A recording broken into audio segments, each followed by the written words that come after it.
Imagine a whole colony of 115 people vanishing without a trace. That's exactly what happened to the lost colony of Roanoke.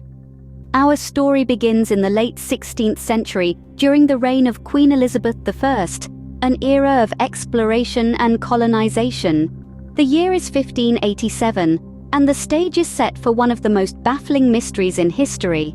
The place? Roanoke Island, located in what we now know as North Carolina. The Roanoke colony was established under the leadership of a man named John White, appointed governor of this new settlement.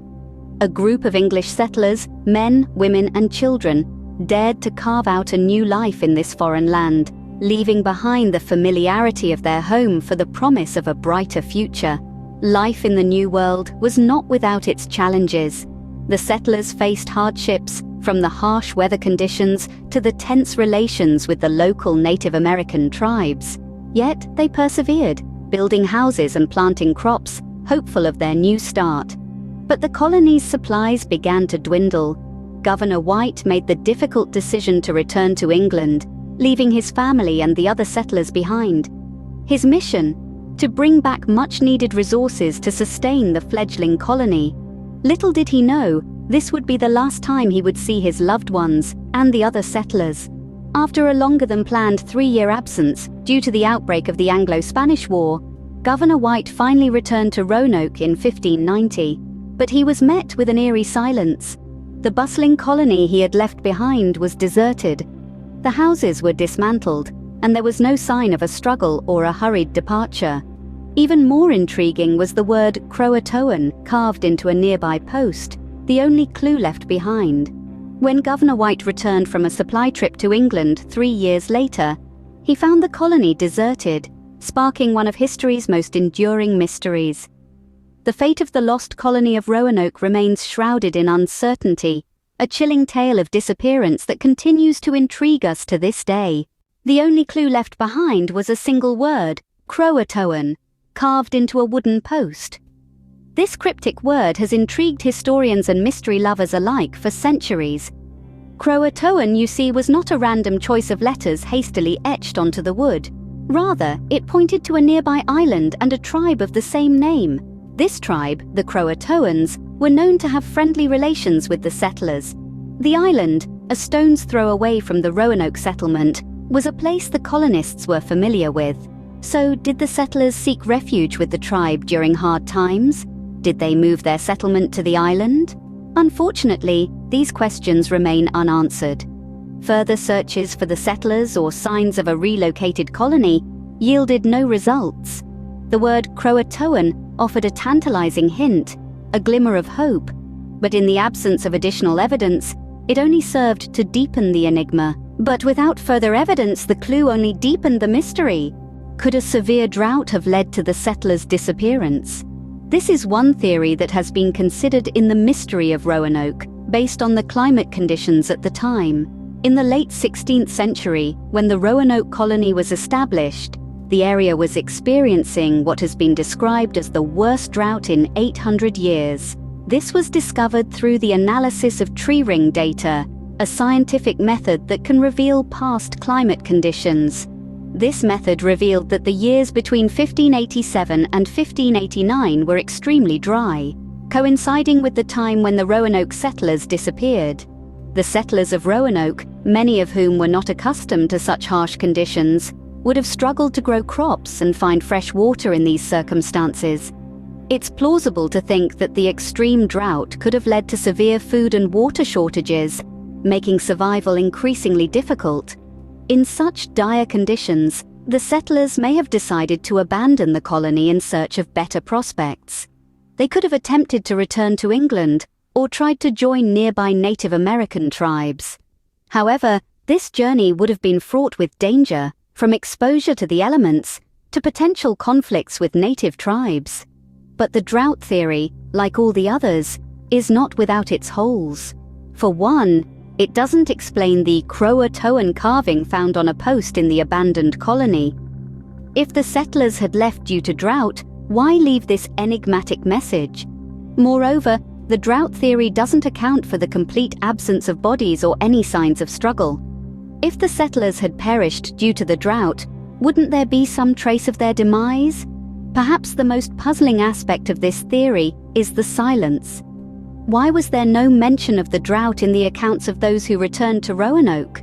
However, this theory doesn't explain the absence of bodies or any sign of a struggle. As we delve deeper into the mystery of Roanoke, each theory seems to raise more questions than it answers, leaving us still searching for the truth of what really happened to the lost colony. Did the colonists abandon Roanoke to join nearby Native American tribes? This question leads us to one of the most compelling theories regarding the fate of the Roanoke colonists, the Assimilation Theory. This theory suggests that the colonists, faced with the harsh realities of their new environment, may have chosen to integrate with the local Native American tribes in order to survive. There are several factors that lend credence to this theory. Firstly, the colonists were not equipped to cope with the harsh conditions of the New World. They were unprepared for the scarcity of food and lack of shelter. It's plausible that they sought out the local tribes who had been living off the land for generations for help. Secondly, historical accounts from the Jamestown settlers, who arrived in Virginia 20 years after the Roanoke colony's disappearance, reported encounters with blue-eyed English-speaking Native Americans. These accounts, while intriguing, are anecdotal and have been disputed over the years. Yet, they do provide a tantalizing hint that the Roanoke colonists may have indeed assimilated with the local tribes. Similarly, the word Croatoan, found carved into a post at the abandoned Roanoke settlement, is the name of a nearby tribe and island. Could this have been an indication of where the colonists had gone? However, despite the reasonable arguments in favor of the assimilation theory, it is not without its flaws. The primary issue is the lack of definitive archaeological evidence. Although some artifacts have been found in the region that could be linked to the Roanoke colonists, none have been definitively proven to originate from the lost colony. In conclusion, the assimilation theory presents a plausible explanation for the disappearance of the Roanoke colonists, yet without solid archaeological proof, it remains just that, a theory. Yet no definitive archaeological evidence has been found to support this theory. Could the Spanish, England's great rivals, have attacked and wiped out the Roanoke colony? Let's take a moment to delve into this intriguing possibility. Spain and England, in the late 16th century, were engaged in a bitter rivalry, with both nations vying for supremacy on the global stage. This rivalry extended to the New World, where they competed for control of lucrative trade routes and territories. The Roanoke colony, an English settlement, would have been a red flag to a bull for the Spanish. Historical records show that the Spanish were aware of the Roanoke colony. In fact, Spain had spies in England who reported back on Sir Walter Raleigh's plans to establish the colony. The Spanish had a strong motive to eliminate the colony, seeing it as a threat to their dominance in the Americas. In addition, the Spanish had the means to carry out such an attack. They had a powerful navy, the envy of Europe, and a formidable military presence in the Caribbean and Florida. If they decided to strike, the isolated Roanoke colony, with its paltry defenses, would have stood little chance. But here's where things become murky. If the Spanish had attacked and destroyed the colony, wouldn't there be some physical evidence? The Spanish were known for their brutality in warfare, and an attack of this magnitude would have left a trail of destruction. However, when John White returned to Roanoke in 1587, he found the settlement deserted, but intact. There were no signs of a violent struggle, no charred remains of buildings, and no human remains.